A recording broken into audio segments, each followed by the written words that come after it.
Alors, je pense que la relation en tout cas des deux collectionneurs dont on parle avec leur objet, pour moi je la décrirais comme une relation pleine. C'est-à-dire qu'on voit qu'il y a, par exemple pour Jean-Marie, aussi un intérêt pour les thématiques, où il va approfondir la thématique, où il va faire des recherches complémentaires. Donc on voit que cet objet finalement qu'il a découvert en premier, il me semble une carte postale qui était chez sa mère, et en fait ce point de départ-là, c'est vraiment une invitation à fournir tout un travail de recherche archivistique, d'essayer de comprendre, et ensuite ces objets-là, ils sont pleins. Il y a quelque chose, et aussi c'est des relations, on peut aussi le voir chez François Luisier, qui sont aussi guidées par l'amour esthétique. Quand il parle de ces objets, il met l'accent sur des détails esthétiques, comment ils ont été faits, de facture, d'artisanat, cette valorisation aussi de l'artisanat manuel. Donc on voit aussi que derrière tout ça, c'est toute une esthétique en fait qui se dégage. Donc ça va bien plus loin. En fait, nous, d'un regard comme ça, on peut vraiment passer à côté sans rien voir. Mais avec leurs mots, on voit toute l'épaisseur dont est chargé ces objets, dont sont chargés ces objets. En fait, on s'est connus depuis notre naissance, puisqu'on était voisins. Lui, il est né en face du café, à l'époque c'était la pinte de Luisier, la pinte du Rogneux. Et puis moi j'étais aussi en face, mais de l'autre côté de la route. Et puis bon, on s'est connus tout petit. Ensuite lui, il a déménagé, comme j'ai dit tout à l'heure, pour monter un petit peu dans le village. Ils ont construit un offre au sommet du village. Et puis, mais on est allé dans les mêmes écoles primaires et tout, donc on ne s'est pas perdu de vue. On ne s'est jamais en fait rencontré, et on peut dire, voilà, on est de la même génération, puisqu'on a 3 ans de différence, quoi. On s'est connus depuis toujours. Moi, je connais toi et François. François était un peu gâté parce qu'il était fils unique. Hein. Puis il avait tante Léa qui s'occupait bien de lui. Non, mais moi j'avais un avantage. On avait une vieille maison, on peut dire, une vieille cuisine. Alors, ceux qui avaient déjà des appartements modernes, les gamins, il fallait faire attention à ci, attention à ça. T'allais chez nous, ils rentraient avec les souliers, on faisait pas tant de cas. C'était toujours plein de gamins. Chez moi, il y avait toujours plein de gamins, alors que j'étais seul, mais ils se plaisaient parce qu'on n'avait pas trop de problèmes. On pouvait faire le cirque qu'on voulait. C'était pas... L'appartement, comme on dit, ne gênait pas. Ouais. Puis bon, on jouait, tu te rappelles, on taillait des vaches dans le...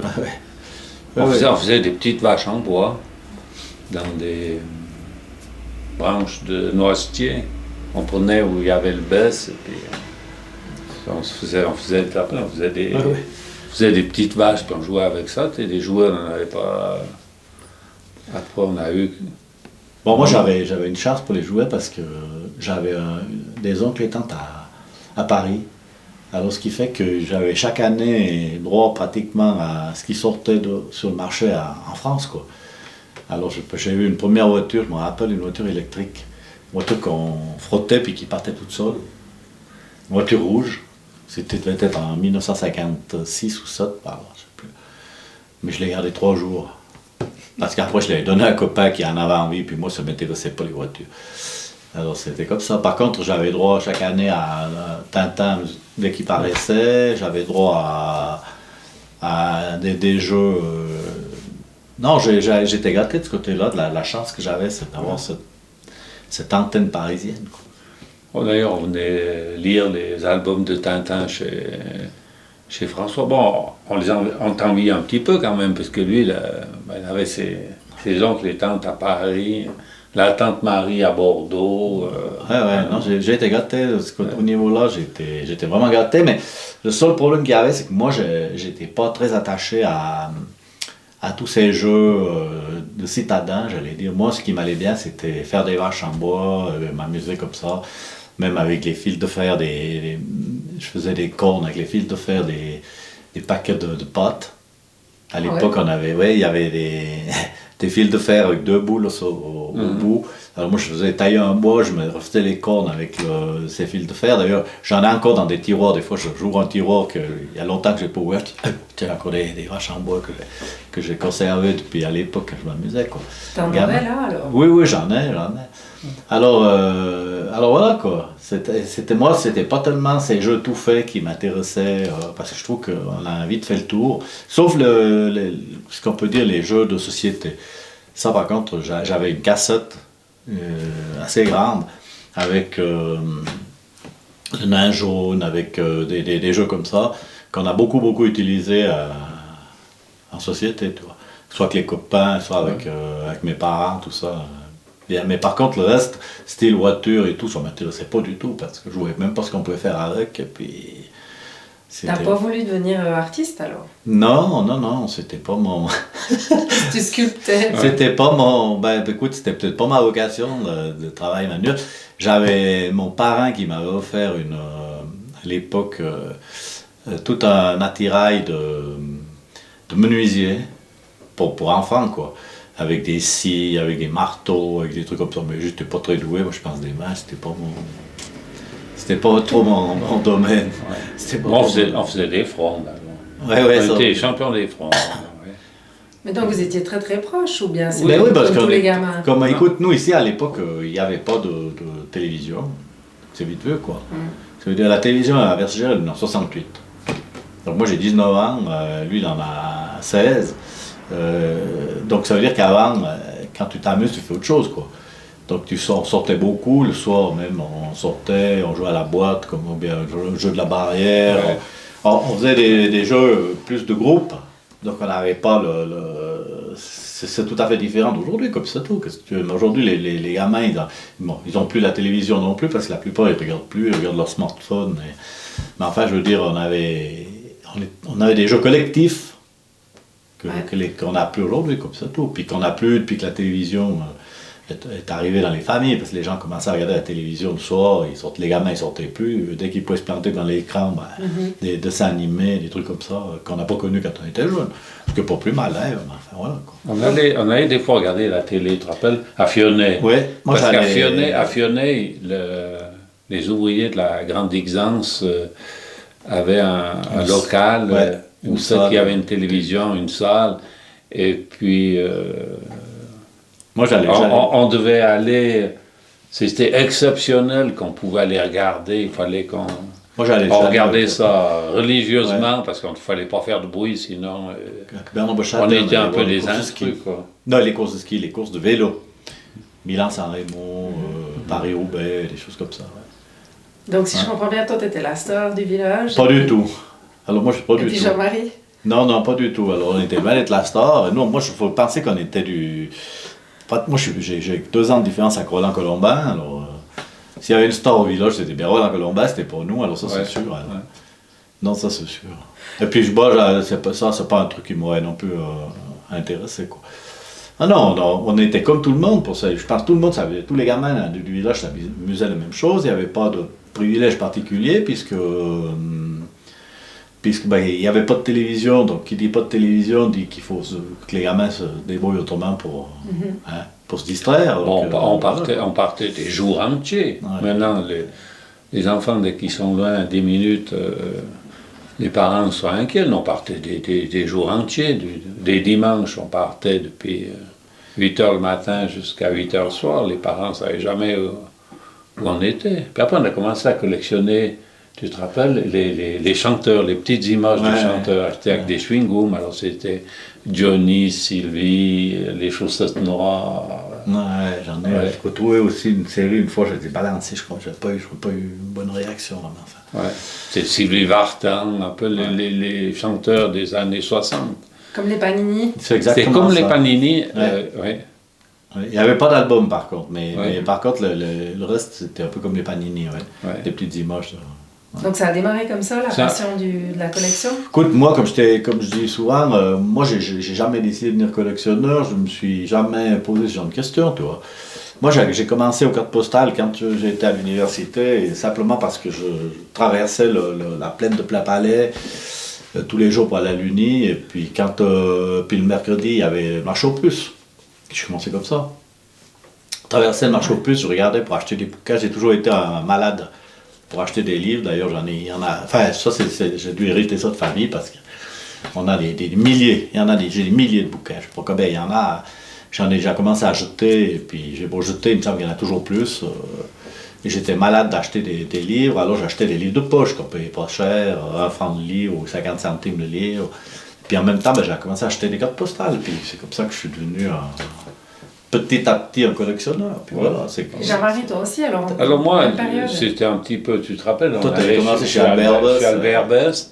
Et puis, Albert Bess, c'est un qui avait... L'épicier qui avait juste à côté. Oui, qui avait tout, qui vendait tout. Il vendait des suppositoires, des clous, des vis, des soutiens-gorge, tout ce que tu voulais, non? Tu trouvais tout. Et lui, ma mère m'avait donné un ancien album de photos, un de ses albums de photos quand elle recevait les cartes postales. Et puis là, on a commencé avec Albert parce que lui avait des anciennes photos de Versegère, un petit peu de la région qui ne vendaient plus. C'était des cartes postales des années 20. C'est ce type de carte postale-là, d'ailleurs. Ouais. Ces cartes postales brunes, là, qui étaient produites en grande quantité, mais qui ne se vendaient pas tellement bien, quoi. Parce que, bon, voilà. C'est les cartes postales qui sont sorties après la guerre de 14. Après la guerre de 14, la carte postale, il fallait qu'elle dure dans le temps. Alors, il fallait faire des sujets. On faisait des intérieurs de village, mais pas de personnages. Dit que vers 1900, la carte postale et la photographie étaient un art. Les photographes faisaient des mises en scène. Ça veut dire quand tu achètes une carte postale de 1900 où il y a des personnages, il venait, il avait un assistant, il faisait une mise en scène, il prenait un cliché. D'ailleurs, quand il y a des enfants, souvent l'enfant est flou, parce qu'il bougeait, parce que le temps d'exposition était entre 5 et 10 secondes, il ne fallait pas bouger, alors il ne pouvait pas faire des instantanés. On voit très bien, par exemple, sur cette carte postale du 1900, là, 1905, même pas 1900, peut-être 2 ou 3, je ne sais plus. Celle-ci, elle est expédiée en 1908, non, ça doit être 1905. Hein. Ça, c'est des Juliens.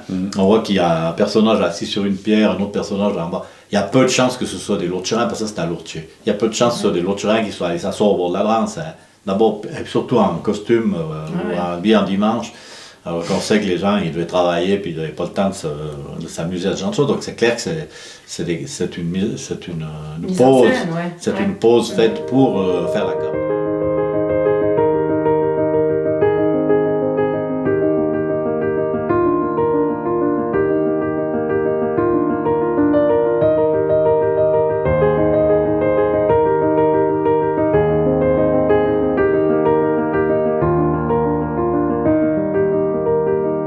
Donc cette exposition Musée Sauvage, en fait, elle a commencé grâce à 2 collectionneurs de la vallée, François Luisier et Jean-Marie Michelot. Donc je les ai rencontrés pour l'exposition de l'année dernière à propos de leur collection de cartes postales. Et en les rencontrant, j'ai découvert tout un monde où justement l'objet en nombre était sens plutôt qu'encombrement, et où à travers les objets qu'ils collectionnaient, il y avait une façon de se raconter. En fait, ils racontaient leurs aspirations, leur façon de vivre dans le présent, leur relation au temps, à un territoire dans lequel ils vivent. Et j'ai trouvé que c'était tellement passionnant que ça m'a donné envie de continuer, en fait, d'approfondir. Et en fait, ce qui s'est passé, c'est qu'eux m'ont conseillé de rencontrer quelques collectionneurs. Je ne les ai pas tous rencontrés, ceux dont ils m'ont parlé, mais Willy Ferré, par exemple. Et ce qui s'est passé, c'est qu'au final, j'ai rencontré 10 collectionneurs et collectionneuses. Et à chacune de ces rencontres, j'ai vraiment essayé de me laisser prendre par les mots du collectionneur, de la collectionneuse sur sa collection. Donc, et je me suis rendu compte de fil en aiguille que en fait, l'objet collectionné a un pouvoir. L'objet qu'on choisit de collectionner, il a un pouvoir, il a le pouvoir de faire faire, il a le pouvoir de donner envie d'en savoir plus, le pouvoir de faire penser, etc. Et de fil en aiguille, je me suis rendu compte qu'il fallait vraiment pas que j'analyse les discours, que je rende compte des objets tels qu'ils étaient là et de mettre en avant surtout le discours des gens qui les collectionnent, qui vivent avec eux. Donc les collections que vous voyez au musée de Banff sont des collections qui sont rarement proposées à la vue des visiteurs, sont des objets avec lesquels les collectionneurs, les collectionneuses vivent, donc, et ils sont simplement racontés par les gens. Cette tisanière, elle m'intéresse tout particulièrement parce que c'est une tisanière de Jacob Mardoché, dit Jacob Petit. Et puis ce Jacob Petit, il est connu, donc il est du milieu du 19e siècle. Puis il est connu pour faire des tisanières, pour faire de la porcelaine ou de la poterie extrêmement colorée, extravagante, un peu kitsch. Enfin. Et là par contre on a un objet qui est tout à fait simple. Puis c'est ça qui me paraît intéressant pour quelqu'un comme ce personnage-là. Alors que d'habitude, il est vraiment dans des objets. Celle-ci aussi, c'est une Jacob Petit, mais déjà beaucoup plus élaborée que l'autre. C'est pour ça que j'aime bien celle-là, parce qu'elle est pas représentative, je dirais, de ce que lui fait en général, qui est beaucoup plus exubérant, quoi. C'est tout ma collection, ça. C'est tout ma collection, c'est tout une partie de ma collection, quoi. En ce qui concerne les tisanières, en tout cas, les chiens du Saint-Bernard, bon, ce qu'on pourrait dire sur les chiens du Saint-Bernard, c'est que c'est des petites pièces, parce que les grandes pièces, elles ont des prix qui sont extrêmement élevés, de plusieurs milliers de francs, donc c'est difficile de devenir un collectionneur de ce genre d'objets, parce que ça fait vite des sommes colossales, quoi.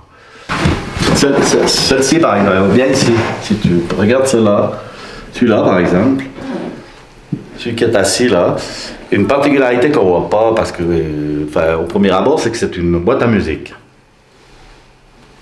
Voilà. Tu vois. Alors quand on le fait tourner, pivoter dessus, ben, c'est une boîte à musique. C'est beaucoup les tisonnières du 19e d'ailleurs. Donc ici, on peut voir tout ce que tu collectionnes. Tout le genre de collection que j'ai, effectivement. Ouais. Comment tu as choisi les pièces que tu exposes? Celles qui me plaisent le plus, peut-être, je pense. Celles qui me plaisent le plus. Mais j'en achète toujours quand même. Hein. J'en ai rentré 3 dernièrement. Il faudrait me mettre malade. J'en ai rentré une qui était pas mal. Chapelle de Versugères, ouais, démolie en 1972. C'est celle-là et celle-là, c'est la chapelle de Versugères. Ça, c'est une photo de 1925, par exemple. Des vaches de Georges Perraudin. Puis ça, c'est aussi des vaches de la dernière partie de sa vie à Georges Perraudin. Tu vois? Parce que celles qui sont plus anciennes sont peut-être plus fines, mieux sculptées, enfin mieux travaillées. Mais malheureusement, elles sont chez des privés qui ne s'en débarrassent pas parce que ça a été fait avec, pour des raisons personnelles, une reine d'alpage ou des choses comme ça, donc on ne les trouve pas sur le marché. Pourquoi elles te plaisent? Celles-ci, je trouve qu'elles sont toutes, comme il disait lui, en patoche, en personnalisées, même qu'elles sont relativement disproportionnées. On regarde la tête par exemple, ou les cornes par rapport au corps. Bon, c'est vraiment de là. C'est vraiment de l'art tout à fait. Parce que je ne sais même pas si on va appeler ça de l'art, c'est vraiment du travail d'un amateur qui avait beaucoup de plaisir, je pense, à se rappeler les vaches qu'il a connues à l'époque à la montagne et puis essayer de les reproduire, de leur donner un caractère. Alors, donc là, on se trouve dans une chambre qui a été. Une chambre de la maison de Willy Ferré, et Willy Ferré nous a fait visiter sa maison, et lorsque j'ai vu ce lit où il avait posé ses tableaux, j'ai trouvé très touchant. Donc lui, il disait que c'est faute de place qu'il les mettait sur son lit, mais il y avait quelque chose de plus fort qui se dégageait de tout ça, où on a vraiment l'impression que l'objet vit avec la personne. Donc Willy Ferré est décédé 3 jours après que j'ai fait un entretien avec lui, et ça aussi, ça change toute l'appréhension de l'objet. Et c'est bien là qu'on voit aussi tout le potentiel que peut transmettre l'objet. Qu'il appartienne à quelqu'un de vivant, on le voit différemment qu'il appartienne à quelqu'un qui est décédé et qui, quelque part, se racontait aussi à travers sa collection. Alors ça m'a énormément plu à la TV à Genève. Je crois que dans les archives à Genève, on doit encore trouver ça. Je m'étais exhibé avec tout un attirail. J'avais même fait faire un tabouret à 3 pieds.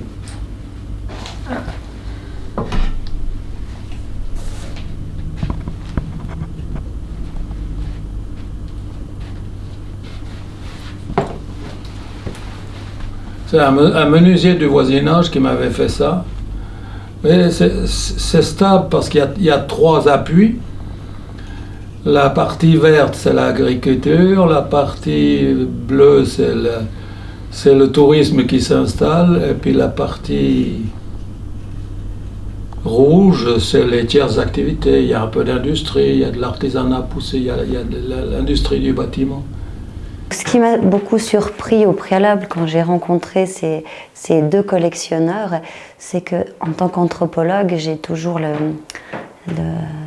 l'envie, en fait ce qui me vient, c'est d'analyser ce qu'ils disent.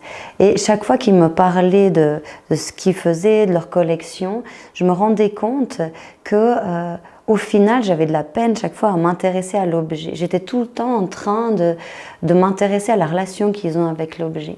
Donc, ce qui m'a beaucoup étonnée, c'est que finalement, je me suis rendu compte que je devais abandonner les outils que j'ai l'habitude d'utiliser pour rendre compte de leur collection. Quelque part, il y avait quelque chose de démuni parce que si j'essayais d'analyser pourquoi ils le faisaient, tout d'un coup, ça devenait pauvre, ça devenait sec. Et c'est vraiment là que je me suis rendu compte que mon regard, il était très partial. Et dans l'exposition, ce qu'on a essayé de faire, c'est que moi, j'ai chaque fois fait des entretiens avec ces 10 collectionneurs. J'ai quand même analysé ces entretiens. Et ensuite, avec le scénographe qui a travaillé avec nous, avec l'atelier Hidalgo, j'ai donné des pistes. Et ensuite, lui, il a travaillé sur ces pistes. Et puis ensuite, on a proposé aux collectionneurs. Donc, ça a été quand même utilisé, l'analyse, mais plutôt comme un outil pour essayer de rendre compte de la scénographie. Alors, la collection que je présente ici au musée de Bagne, c'est une collection de cartes postales et de photos et documents sur les internés de la guerre de 14. Ce qu'il faut savoir, c'est qu'en 1916, les belligérants se sont entretenus pour pouvoir, les prisonniers qui étaient en Allemagne et ceux qui étaient en France, puissent venir en Suisse. C'était surtout les internés qui étaient blessés et malades. Dans les pays en guerre, c'était des prisonniers. Ils étaient répartis dans les différentes régions de Suisse, dans les hôtels qui étaient vides, puisque pratiquement plus de touristes. Et ils étaient justement internés dans les hôtels et sur le régime militaire des belligérants. Ils étaient séparés de quelques touristes qui étaient dans les hôtels. Ce qu'il faut savoir, c'est que les hôteliers touchaient 1 franc pour les soldats, 2 francs pour les sous-officiers et 4 francs pour les officiers.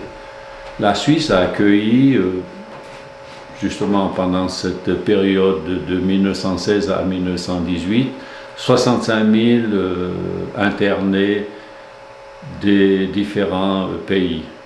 Les Français, les Belges et les Anglais étaient plutôt en Suisse romande, dans l'Oberland-Bernois et un peu en Suisse centrale. Et le camp adverse était dans la Suisse orientale et les Grisons. Alors je possède environ entre 2 et 3 000 documents sur cette période. Cette carte postale est à Salvan. À Salvan, les internés avaient une fabrique de jouets. C'est exceptionnel ce document rare, et peu de gens, même des Salvagnos, je pense qu'ils ignorent qu'à Salvan, les internés avaient une fabrique de jouets. Moi, ça fait quand même remonter... Bon, il y a quand même 50 ans qu'on collectionne. Oui, moi j'ai commencé à collectionner au début des années 70, quoi.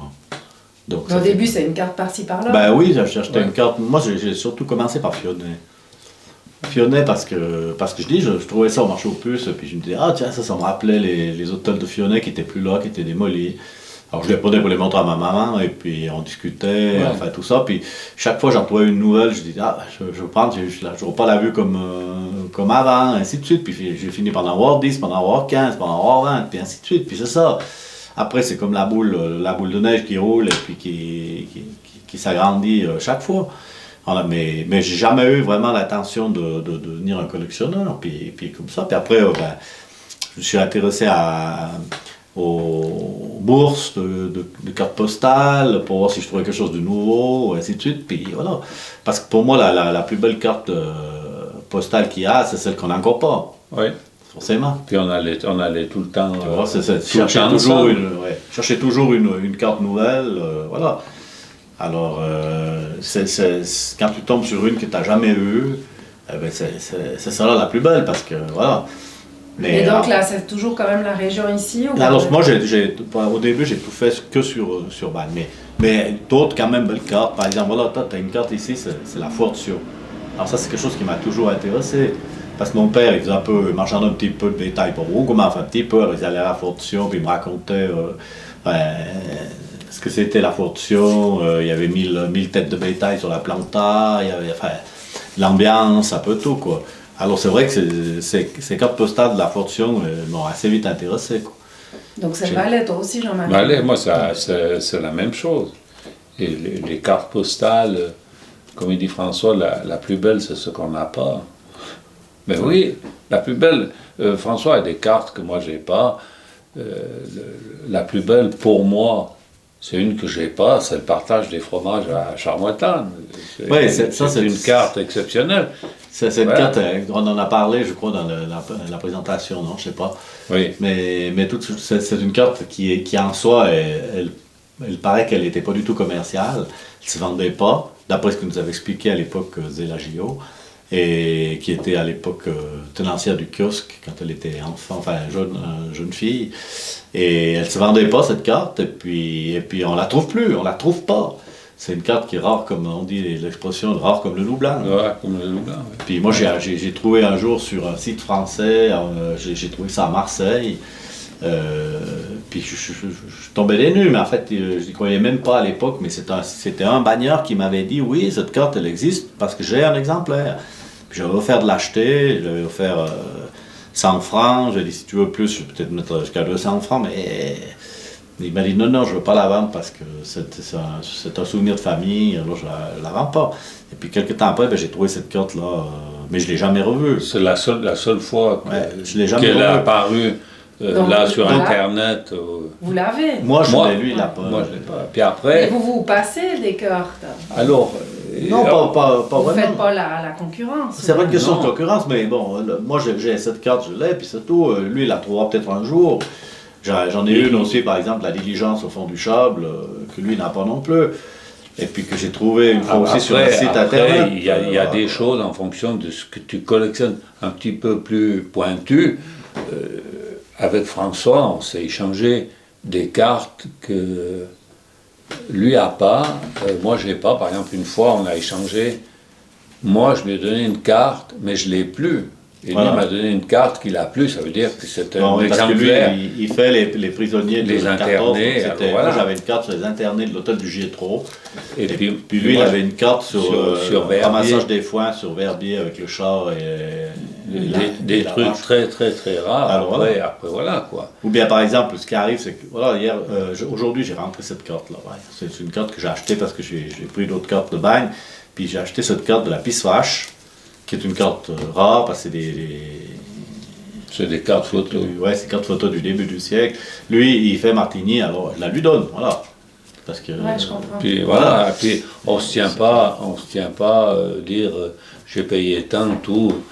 Maintenant, moi je sais que je dois 2 cartes à François. Quand on ira la prochaine, peut-être qu'on va aller à Cossonay dans 3 semaines. Dans 3 semaines, moi j'achète. Peut-être qu'on trouvera quelque chose, peut-être qu'on trouvera rien. Hein. Voilà, après. Maintenant, on arrive à une situation aussi où les cartes, il y en a plus beaucoup qu'on n'a pas, de celles qu'on connaît. Plus beaucoup qu'on n'a pas. Combien vous en avez en tout? Moi, je Des sais pas. milliers, des Moi, dizaines de milliers. Mais Moi, j'en bon. ai pas des dizaines de milliers, mais j'en ai en tout cas des milliers, ça c'est sûr. Ouais. Oui. Vous calculez pas? Non. Non, c'est ça. Quand on aime, on compte pas. Puis... Non, mais, Non, mais je me suis jamais amusé vraiment à compter pour dire. Je pense que sur Bank, j'en ai peut-être 5000, mais je suis pas sûr, je n'ai pas compté non plus. Là. Alors ce que je trouve aussi intéressant, c'est qu'en travaillant dans un musée, on a l'habitude de travailler avec des collections muséales qui sont motivées par une politique d'acquisition, etc. Puis on se rend compte que, en termes relationnels, l'amour j'aime pas, c'est un tout petit peu exclu. Alors qu'on se rend compte qu'avec ces collections privées, on est vraiment dans l'amour de l'objet. On choisit un objet parce qu'il nous plaît. Et même François Luisier dit que parfois c'est même l'objet qui nous choisit. Donc on voit cette relation qui est une toute autre façon de concevoir la collection d'objets. Comment vous définiriez le fait de collectionner? C'est une passion? C'est sûr que c'est une passion. C'est sûr. Mais moi, je crois que je suis un collectionneur compulsif, quoi. Oui, je pense que j'ai besoin de collectionner quelque chose parce que comme ça me donne l'occasion. Moi, je dis toujours un intérêt, quoi. Je dis toujours, des fois, on a de grands malades. Ouais. Non, mais c'est vrai, on a de grands malades parce que il faut toujours. Moi, je dis, des fois, je dois me trouver une excuse pour acheter. Je sais que c'est pas un investissement. Tout ce que j'ai acheté, 1 franc, si j'arrive à vendre 20 ou 30 centimes, c'est le grand maximum. Je ne collectionne pas pour mes enfants, parce qu'il y a des gens qui disent « Ah, c'est pour laisser quelque chose à mes enfants ». Moi, je ne collectionne pas pour mes enfants, je collectionne pour me faire plaisir. Après moi, si quelqu'un s'intéresse un petit peu, mais je sais qu'il n'y aura personne qui s'intéresse, on se fait plaisir. Ouais. Après, nous, le déluge. Oui, ça, alors, c'est clair. Je me souviens, Mélanie Guigaud à Chansec, qui était enseignante, une copine à ma mère avait un livre, Le grimpeur des Alpes, c'est la première ascension du Grand Combin. Livre que je ne possédais pas, qui m'intéressait, je l'ai trouvé après à Passy, près de Chamonix. Elle ne pouvait pas me le prêter tellement il était rare. Puis quand elle est décédée, je ne me suis pas intéressé assez vite. Tout parti dans une benne, puis tout parti à la Sato. Voilà. Puis après, des fois, quand tu collectionnes, moi, quand je revenais qu'on avait été à une bourse, tout ça, ma mère me disait toujours, quand tu avais été une brocante, tu as retrouvé le livre Les grimpeurs des Alpes. Non, je n'ai pas trouvé. C'était un livre rare qui l'intéressait, mais c'était Ah non, pendant 20 ans. Quand je rentrais, tu as trouvé Non, je n'ai pas trouvé. Puis une fois, à Passy, près de Chamonix, c'était un peu une bourse sur les livres anciens sur la montagne. Et puis, chez un marchand, le marchand me suivait. Qu'est-ce que vous collectionnez? Qu'est-ce qui vous intéresse? Qu'est-ce que c'est? Puis ça m'agaçait, parce que des fois, quand tu vas... Puis je lui ai dit, je me suis dit, je vais lui demander le grimpeur des Alpes, comme ça, il a fini. Et puis j'ai dit, je cherche le grimpeur des Alpes de Mathieu Williams. Il a dit, écoutez, il est ici. Je suis tombé. J'ai quand même payé 200 €. T'as cru que c'était une blague? Oui. Enfin, voilà, quoi. Moi, je dis, on se fait plaisir. Il y en a qui vont voir tous les week-ends les matchations. Nous, quand il y a une brocante, on va à Arberg, on va au Landeron, on a été jusqu'à Bâle, jusqu'à Zurich, jusqu'à Paris. Voilà. Il y en a qui vont à Paris pour... Jean-Marie, il dit que c'était son paquet de cigarettes. Moi, une fois, j'avais dit à ma mère que c'était métro DC, puis elle m'a dit « Oui, mais métro DC, tu les bois quand même. »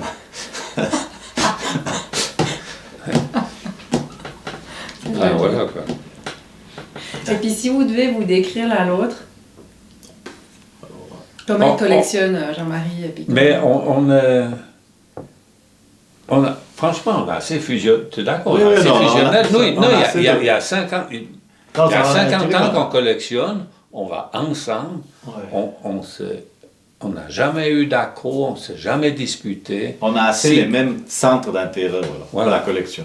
Voilà. On dit ça comme ça.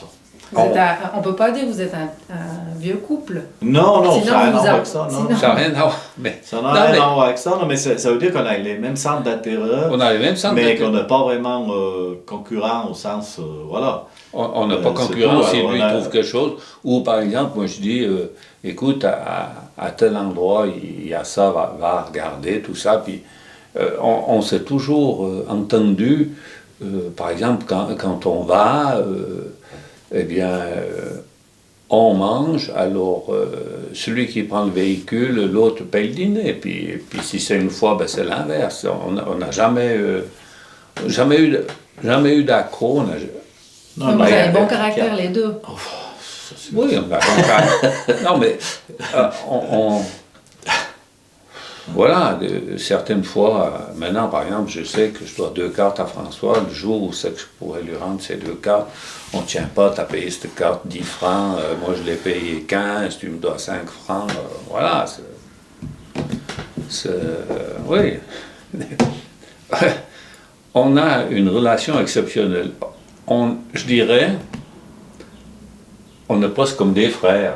Oui, c'est un peu comme ça. C'est un peu comme ça. On peut presque se considérer Quoique- comme des frères. Quoique je connais beaucoup de frères qui ne s'entendent pas, mais enfin, ça, Oui. c'est pas autre chose. Mais oui, mais moi, je suis le dernier de famille.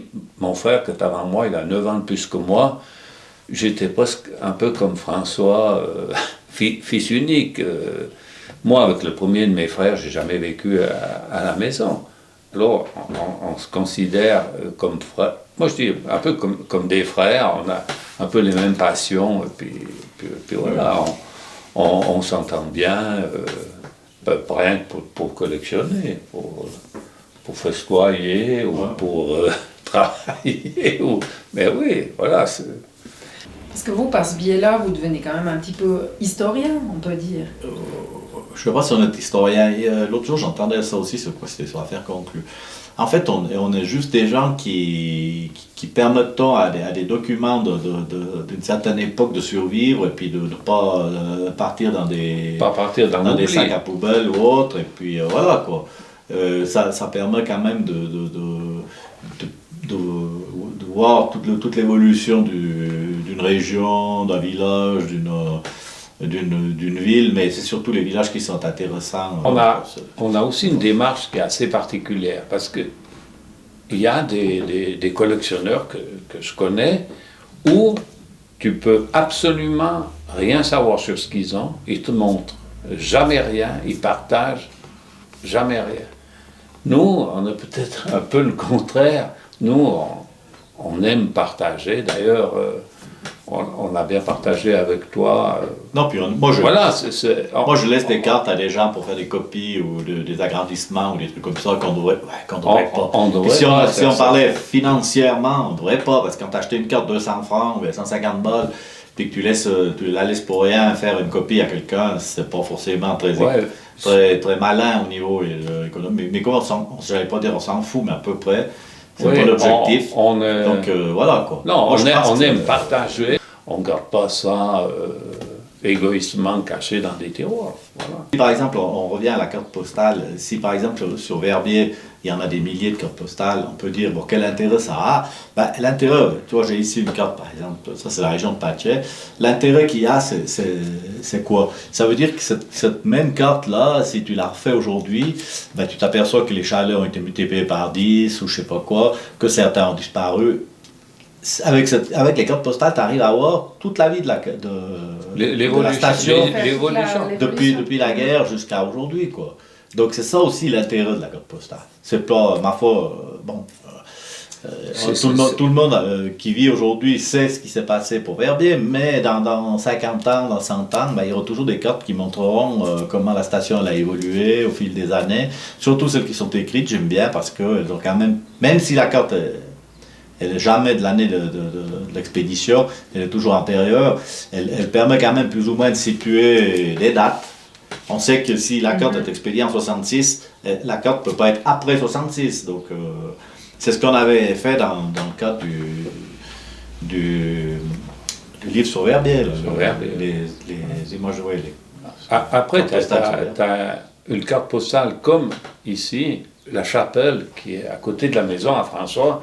Tu te dis, c'est pas possible qu'il y avait une chapelle ici, là, devant. Tu te dis, c'est pas possible. Puis passaient les camions pour monter à Mauvoisin, ils étaient certainement plus petits. Donc, ils ont fait tous les travaux de Mauvoisin. Ils ont fait tous les travaux de Mauvoisin avec la chapelle. Coupe, Comme blague, là, n'arrête pas de blaguer, tu te barres là-dessus.